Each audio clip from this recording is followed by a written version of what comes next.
This is Charlie Stocker with HeyGardenGuy.com on our website, where you can go and give us your questions. We in turn will answer them.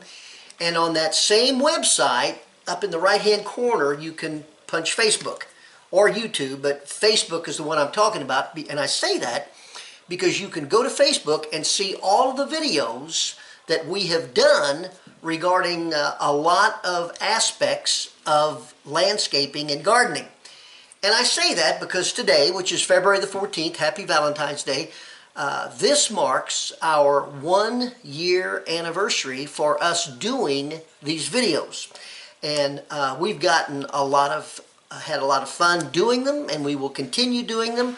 But just know that you can go back to the archives, and particularly just recently, we are doing a series on seed starting. And I did about 7 shows on seed starting, then broke it up with answering some questions. Today is the last day that we talk about, before we start answering questions regarding seed starting, the process of seed starting. We talked about non-negotiables. We talked about soilless mixed. We talked about the lighting, etc., etc.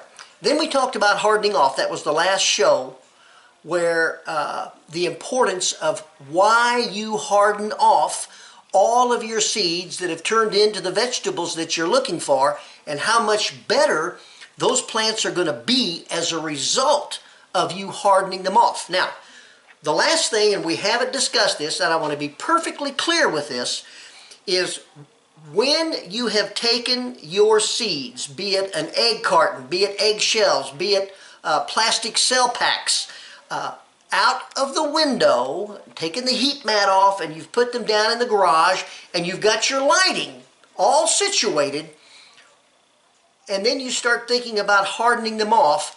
When do you transplant those vegetable plants from their incubator, if you will, into a 4.5 to say a 3.5 to a 4.5 inch pot?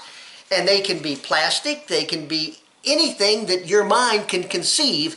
When do you do that? All right? Forget the hardening off for just a second. When your plants have gotten anywhere from 4 to 5 inches in height, be they peppers, eggplants, tomato plants, what you might have, what you might be growing, 4 to 5 inches, and they have their true leaves. You have your cotyledon leaves, which are the leaves that come from the seed itself. Once they've fallen off and the true leaves are starting to show, and you'll know they look like the leaf that the mature plant will have when they start forming those, that is the time that you start the process of transplanting them, and you use a soilless mix. You use a soilless mix, and you make it dry. For the reason, when you take the plant out of the cell pack, you want it to be dry, so there's really nothing keeping it from you forcing it down into that soil, but rather it moves down easily. Never handle the stem, always handle it by the leaf. Now, your hardening off can really start before you do this or after you do this. Hardening off is a separate issue. The point I'm making in this video is when you take it from the cell pack size into their final resting place, if you will, before you take it out into the garden, is about a month, about 4 weeks after you've actually germinated the seed. So I hope that's a little bit more understandable, if you will, in terms of how that differs from hardening off. And hardening off can take place during that whole process. So we're going to answer some questions in our next videos about lighting, etc., that we have had come in as a result of this, these videos that hopefully will shed a little bit more light and give you some good answers. This is Charlie Stocker with Hey Garden Guy. Have a great day.